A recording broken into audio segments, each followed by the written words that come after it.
Oke, selamat malam Pak Donald CVV. Ketemu lagi nih di Investor Academy Indonesia ya. Sekarang ini kayaknya semua pada cerah semua. Ya, ini mukanya Pak Donald sama CVV juga senyum terus dari tadi ya. Nggak pernah berhenti-berhenti ketawa ya Pak. 1 bulan senyum. Halo. Gigi Halo. kering, gigi kering. Iya, senyum terus dari 1 bulan, 1 bulan bukan hari senyum ini. terus ya.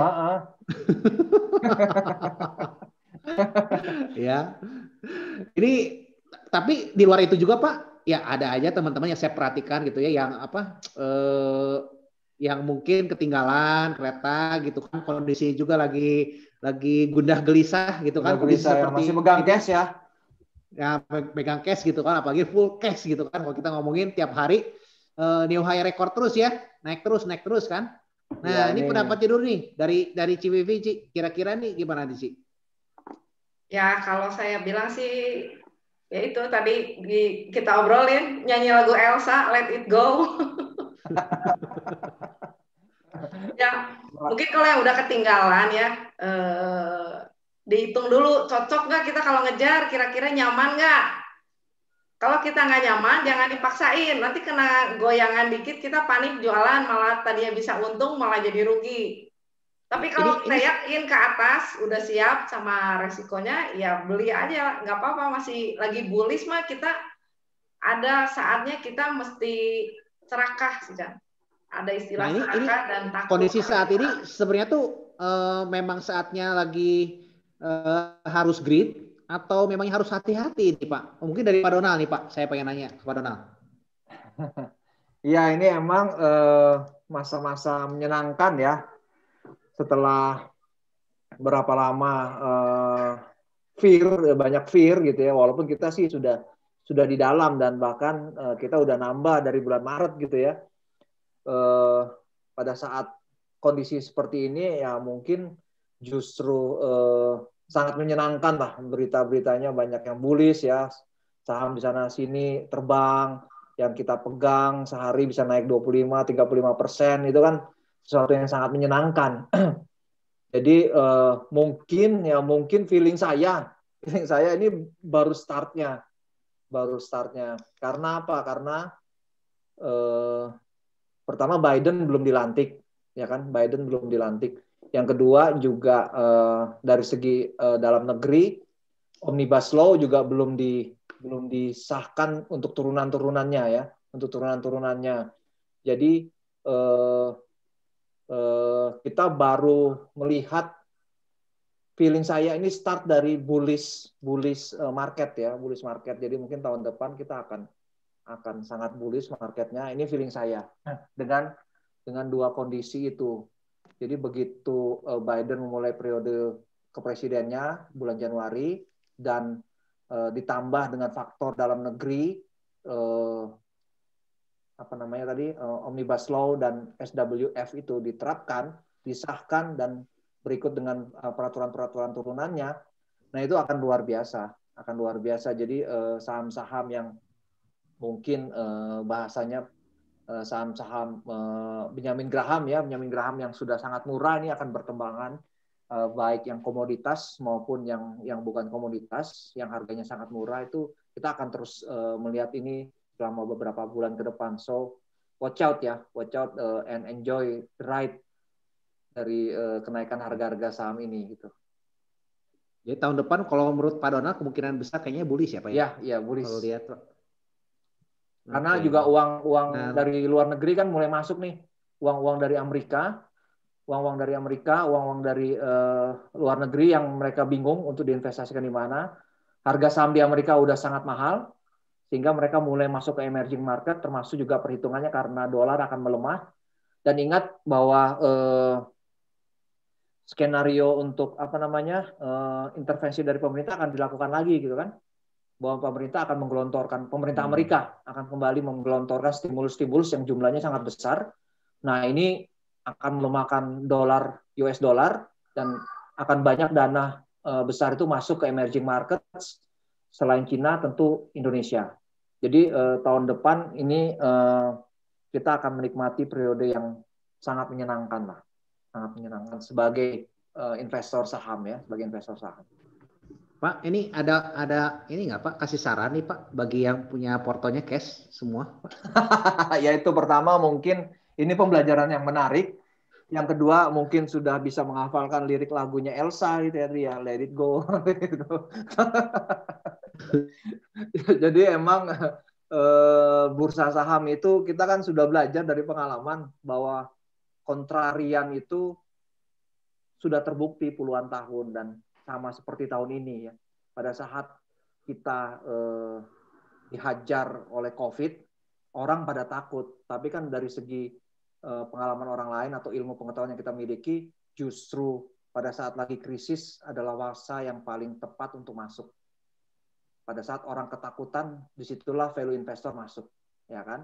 Dan terbukti kita sekali lagi terbukti ya, udah sering lah krisis 2008, 98, sebelum-sebelumnya mau perang dunia kedua, perang dunia pertama, pergantian presiden, bom Bali, ya itu justru pada saat krisis ya value investor masuk. Ya kan tinggal sekarang kita belajar ini gimana nih, apakah sekarang kita perlu keluar, tampaknya enggak gitu ya. Nah, bagi mereka yang punya cash ya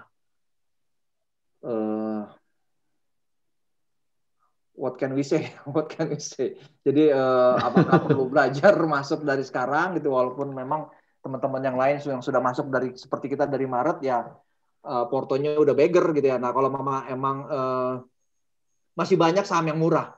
Masih banyak saham yang murah walaupun sudah naik cukup tinggi ya, Indika Energi itu sebenarnya masih murah.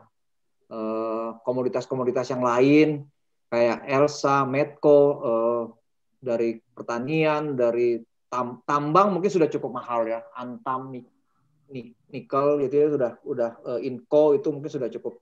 Artinya kalau kita bicara PWV udah di atas 1 gitu ya.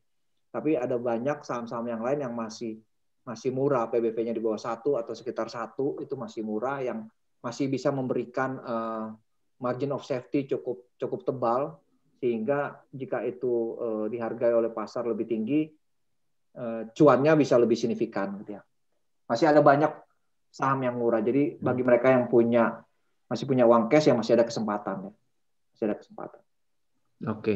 Terutama nah, kadang-kadang ini sih Pak masalah gimana sih sekarang Ci?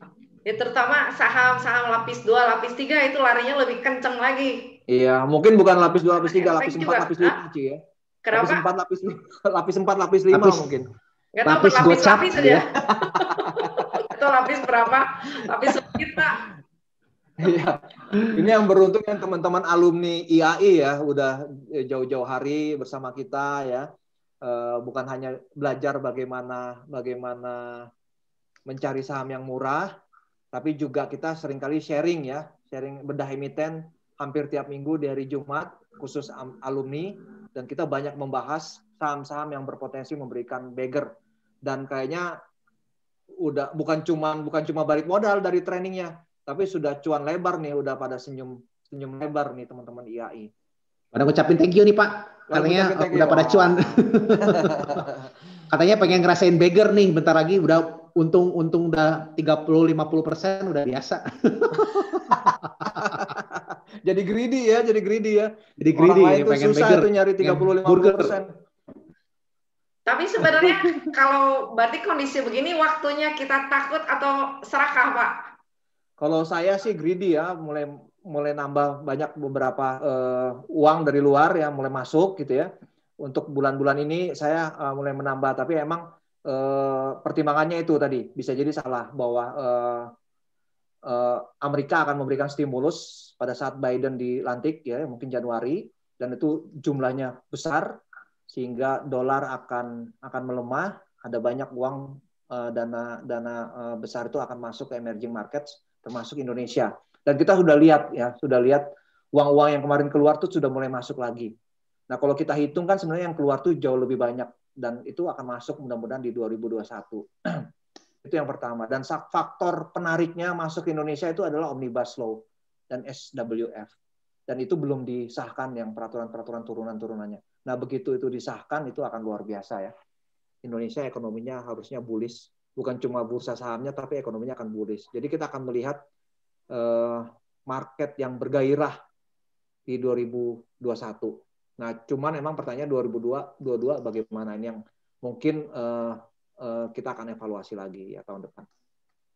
Iya. Iya, yang Pak, penting kadang-kadang 2021 kan dulu Pak ya. 2021 Dulu dulu ya. lah, kita nikmati dulu beggar ya kan. Ini tahun 2020 sudah beggar, 2021 nah apakah 2 kali atau 3 kali ya kita lihat lah ya.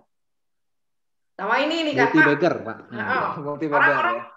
Orang kadang-kadang kan gini, ada yang bilang jangan serakah, udah cuannya diambil dulu. Nah itu sebenarnya serakah atau nggak serakah sih Pak ngambil cuan tuh? Itu kan semua, makanya kita kan Itu semuanya fair harus, kali ya. itu Kita fair malah kalau nggak dilakukan. serakah untungnya nggak bisa tebel. Iya, kalau saya sih ngapain receh gitu ya, ngurusin receh gitu ya, 1%, Sombong 2%. pisan. Lah maksudnya kan semua ada analisisnya ya, Iya. semua ada analisisnya, bukan karena emosi yang muncul itu karena sesuatu yang nggak jelas, tapi kan ada analisisnya. Kenapa dia keluar? Apakah karena takut crash? Pertanyaannya apa yang akan membuat crash? Ya kan? Itu pertanyaannya. Kita bisa crash pertama itu karena mungkin perang dunia ketiga, ya kan? Perang dunia itu ketiga bisa terjadi gara-gara apa? Gara-gara Donald Trump. Nah, Donald Trump-nya udah diganti dan dia udah mengaku kalah, jadi nggak ada potensi yang namanya perang dunia ketiga. Artinya di 2021 kita nggak punya potensi crash, apalagi misalnya apakah karena COVID. Sementara di satu sisi kita udah dengar beberapa produsen obat mengumumkan bahwa obat mereka atau vaksin mereka itu efektif, ya kan? Dari 90%, Rusia 92%, terus ada lagi yang 95%. Jadi faktor apa yang membuat market akan crash? Kayaknya nggak ada. Walaupun kita nggak pernah tahu masa depan ya. Apakah kemudian nanti ada COVID-20, ya kan? Kemarin COVID-19. Nah ini kalau ada COVID-20 ya kita nggak tahu lah. Tapi dengan informasi yang saat ini ya kayaknya nggak ada gitu untuk crash. Malah justru market akan bullish, khususnya di Indonesia ya. Saya nggak tahu di Amerika karena memang sudah sangat mahal. Di Indonesia kita belum mencapai level all time high ya. Tapi di beberapa negara sudah mulai menyentuh all time high. All time high kita itu 6.600 ya kalau nggak salah. Ya, masih jauh ya. Masih jauh ya kan, masih jauh dengan IHSG masih di atas, masih jauh menuju 6.600. Apalagi porto-porto emiten yang kita pilih ya kan, potensi cuannya akan jauh lebih besar dibandingkan kenaikan IHSG. Karena IHSG kan banyak digerakkan oleh BCA, Unilever, BRI yang nggak mungkin sehari itu naik 25-35%. Mereka naik 5%, tapi mungkin porto kita naik 10 atau 15% misalnya. Jadi potensi cuan kita, value investor tuh jauh lebih besar dibandingkan kenaikan harga IHSG yang mungkin bisa mencapai 6.600. Jadi ya lebih baik ya dengan analisis seperti itu, uang kita ada di saham, jangan ada semuanya di cash. Tentu kita ada money managementnya, jangan semua di saham, ya kan? Itu juga manajemen risikonya seperti itu ada. Tapi ya jangan semua dengan kondisi seperti ini, kayaknya nggak bijak kalau uangnya ada di cash semua gitu. Apalagi bunga deposito terus turun, ya kan? Menggerogoti potensi cuan kita. Berarti it is wise ya Pak to be great ya. It is wise to be great. right now ya. Waktunya untuk serakah. Ya, waktunya untuk serakah. Karena bullish, kalau bullish kita nggak serakah, nggak dapat cuan tebal ya Pak. Ya kalau mama pasarnya lagi bullish ini, terus kita nggak agresif, ya ada potensi apa namanya? Ngenes Pak. Rugi, potensi tadi menyanyikan Elsa itu kan. Nangis di pojokan ditinggalin. Masalahnya tuh Pak, kepalanya dari teman-teman itu kadang-kadang kepake yang lagi pas lagi kemarin crash Pak. Jadi kan kayaknya mah nanti bakal turun lagi dalam. Nanti tunggu lagi mungkin sampai turun dalam sekali. Baru nanti saya beli lagi gitu. Saya keluar dulu. Nah, apakah memang wise Pak untuk memakai kacamata itu Pak sekarang Pak? Ya. Kita kelamaan hidup sama beruang berbulan-bulan kemarin Pak. Sekarang hidup sama banteng perlu adaptasi, bingung jadinya. Perlu adaptasi. Kita masih takut atau serakahnya bingung. Jadi ngaturnya kadang-kadang masih ada yang gampang gitu. Kecuali kalau yang udah nekat, udahlah belilah gitu kan ada. Tapi ada yang masih di pojokan terus juga ada sih. Iya, kelamaan si beruang. Iya, apa namanya kan kalau kemarin kan emang masih sangat dibayang-bayangi dengan COVID ya kan. Tapi kan kita ada indikator-indikator sekarang atau sebenarnya sudah dari Maret gitu ya, sudah dari Maret saya masuk uang bahkan jauh lebih besar di Maret. Indikator-indikatornya kan kita melihat bahwa sudah ada reversal, sudah ada balik arah nih.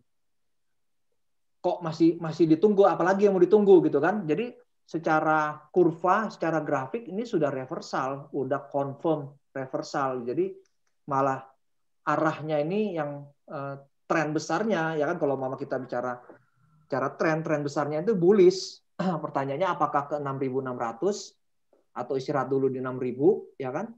Karena tadi dana besar ini berebut masuk ke Indonesia dan kayak hari ini aja ya kan, walaupun emang kemarin turun negatif, tapi kemudian kan hari ini bullish, semakin memperkuat bahwa dana besar itu mulai masuk ke Indonesia. Nah, indikator-indikator ini kan kita harus lihat. Jadi feeling kita itu kan ditentukan oleh indikator, bahwa keputusan yang kita ambil itu berdasarkan data yang terjadi saat ini gitu ya. Kenapa masih berpegang pada bearish itu? Data apa yang menunjukkan bahwa kondisi bursa itu bearish? Nggak ada. Harusnya sudah banyak berperilaku bullish. Nah, kalau mama kemarin dia takut masuk karena bearish, which is sebenarnya itu juga sudah salah. Nah, sekarang yang dia tunggu itu bullish, kenapa nggak masuk juga? Ya kan, apa dasarnya dia tidak masuk juga? Ya, kecuali emang bahwa mungkin ya knowledge-nya mungkin perlu ditambah. Ini jadi pengalaman yang menarik lah. Jadi buat teman-teman yang punya cash, ini pengalaman yang menarik. Nah, apakah pertanyaannya teman-teman akan menunggu krisis yang berikutnya untuk bisa belajar dari pengalaman ini? Ya silakan gitu kan. 10 tahun lagi ya Pak ya? Kalau ngikutin flu Spanyol bukan 10 tahun lagi. 100 ya Pak? 100 tahun misalnya, walaupun mungkin polanya ada krisis-krisis kecil setiap 3 tahun. Nah, 2-3 tahun lah. Nah, apakah kita akan menunggu krisis berikutnya untuk kemudian kita akan berperilaku kebalikan dari yang sekarang? Atau kita mulai memanfaatkan pembelajaran kondisi saat ini bahwa ini udah confirm bullish, awal periode bullish. Kok kita nggak masuk? Gitu kan? Malah justru kalau mama kalian menanti perubahan situasi, ini dikonfirm bulan ini gitu ya. Dikonfirm November ini sejak ada Omnibus Law ditambah dengan terpilihnya Joe Biden, itu confirm bullish. Ya waktunya masuk. Ya otherwise nanti masuknya sudah di atas 6.000 atau 6.600, ya mungkin malah kebalikannya. Saya atau kita akan keluar di 6.600, sedikit-sedikit mungkin keluar. Karena kita kontrarian gitu ya. Pada saat puncaknya bullish, gitu kan, hype-nya itu benar-benar terasa, apa yang dibeli itu berhasil gitu ya, sama seperti sekarang. Tapi sekarang ini masih mulai, tapi nanti puncaknya gitu ya, Anda baru masuk di situ. Nah, itu terlambat. Berbahaya malah justru. Kalau sekarang masih bisa dikonfirm secara konsep value investor, masih banyak saham-saham yang murah. Kita memilih saham-saham yang murah, ya kan? Tentu ada caranya. Itu di training AI kita ajarkan. Termasuk kita beda emiten, kita sharing ya. Kira-kira apa lagi nih emiten yang bisa memberikan potensi beggar. Nah, itu ada caranya. Nah, tapi sekarang ini masih banyak yang murah yang masih bisa kita pilih. Kalau mau masuk, ya masih ada kesempatannya. Tapi jangan nanti nunggu sekarang lewat, 6.000 lewat, 6.600 baru berpikir. Sudah lihat teman-temannya. Wah, bullish benar. Bullish benar ini. Wah, bullish benar. Baru beradaptasi kan. Memantapkan hatinya gitu ya, benar-benar. Vaksin sudah ada di mana-mana. Omnibus Law udah ditetapkan. Uang asing udah mulai masuk. Nah, baru dia masuk. Sementara market itu bergerak 6 bulan di depan atau 3 bulan sampai 6 bulan di depan. Pada saat 6.600 ya, saya nggak tahu apakah akan melanjut ke 7.000 atau dia akan turun. Nah, kita nggak tahu. Oke. Tergantung nah, sebenarnya ekonomi Indonesia ya. Kalau ekonomi Indonesia bergulir, ada 100 perusahaan dari luar negeri pindah ke Indonesia. Ada banyak yang mau menanamkan investasinya di Indonesia. Yaitu mungkin kita bisa lihat sampai ke 7.000. Tapi ya kita perlu data lagi lah. Ini kan sementara masih diwacana ya kan, masih diwacana. Kenyataannya kita lihat nanti tahun depan. Apakah benar banyak investasi asing yang masuk? Apakah benar banyak uang besar dari luar itu akan masuk? Kita lihatlah. Itu tapi nanti. Tapi sekarang ya pasti menuju ke 6.000 atau 6.600. Oke. Dre, Nah, ini kalau Pak, kamu kebetulan sendiri juga kan gimana, Dre? ya, Kamu sendiri apanya sekarang serakah atau maksudnya? takut? Saya mah serakah sih. Udah kelihatan. Masukin taman terus. Agresif ya, Andre ya. Serakah maksudnya. Ya Serakah, sampai hawak, di grup hawak, juga hawak. ngomongin hawak. Nah, kata yang di grup juga ngomongin, Pak, kondisi sekarang gimana? Full porto apa full cash atau cashnya berapa? Saya mah full porto. Wah, Pak, melanggar aturan sendiri, Pak. Ya nggak apa-apa lah, lagi kondisi gini malah. Lagi bullish mesti banyak di saham. Lagi kondisi kita masih serakah ini ya. Nah, terus kita kapan mesti ngerasa takut, Pak? Kapan mulai merasa takut? Ya kan? Pertama pada saat Omnibus Law udah mulai diterapkan. Artinya itu sudah price in. Yang kedua, stimulus itu sudah dilakukan oleh Amerika. Dan mungkin indikatornya itu pada saat IHSG mahal. Tentu kita akan lihat nanti ya laporan-laporan emiten ini bagaimana nanti PE rasionya IHSG terhadap IHSG berapa gitu ya. Biasanya kan di angka di bawah 20 ya kan. Nah, kalau sampai kemudian nanti dia di atas 20, 25 mungkin gitu ya. Harga IHSG mungkin sudah di atas 6.600, sudah ke 7.000. Nah, itu sudah mulai harus kita alert sama data lah. Harus mulai alert apakah itu sudah mahal atau malah mungkin akan tambah lagi. Ya tadi indikator-indikatornya kita akan lihat bahwa investasi asing seperti apa. Jadi nanti GDP kita naiknya berapa persen, itu komponen investasinya berapa, dominan nggak? Kalau masih dominannya konsumen sama belanja pemerintah, ya kan, nah itu berat gitu ya. Tapi kalau ada komponen investasi naik tajam, nah ini akan sangat baik. Tapi kalau mama di harga 7.000, tapi investasi asing masih biasa-biasa saja, nah itu indikator lampu kuning lah, indikator lampu. Karena artinya tujuan Omnibus Law itu kurang tercapai. Karena kan yang menggerakkan ini kan Omnibus Law harusnya ke depannya. Nah, kita evaluasi Omnibus Law-nya, investasi asing. Ujung-ujungnya apakah benar yang diomongkan pemerintah 100 perusahaan akan masuk ke Indonesia ya kan? Kalau itu terjadi mungkin laporan keuangan dari ini ya, lahan-lahan emiten-emiten lahan industri itu yang akan terlihat dari situ. Kalau mereka mengalami lonjakan permintaan itu akan luar biasa. Nah, itu mungkin akan lanjut. Tapi kalau memang ternyata biasa-biasa aja atau kenaikannya tidak seperti yang diharapkan, ya itu mungkin kita harus mulai mengurangi porto ya, Jadi kita mulai melihat gimana kenyataan dibanding ekspektasi ya, Pak. Karena betul, ekspektasi betul, ya. Betul. Kalau kamu, Dre, kapan kamu takut? Ya kalau saya sih sama sih, kalau kita ngomongin kalau udah mahal sih. Kalau kondisinya sudah mahal, market euphoria berlebihan gitu ya. Kalau kita lihat makan tadi yang sebutin apa Donald, ya saya sih mungkin akan ngejual justru terbalik. Kalau kemarin kan udah beli dari awal. Ini menarik sebenarnya tadi yang omongan Pak Donald sama Civivi. Yang saya perhatikan tuh sebenarnya kan ujung-ujungnya orang mau beli porto punya kemampuan atau enggak berani beli atau segala macam itu karena lingkungan juga ya salah satunya pengaruh karena grup lingkungan gitu ya. Kalau kita ngomongin kan kayak ini ada yang menarik testimoni dari yang alumni ini Pak.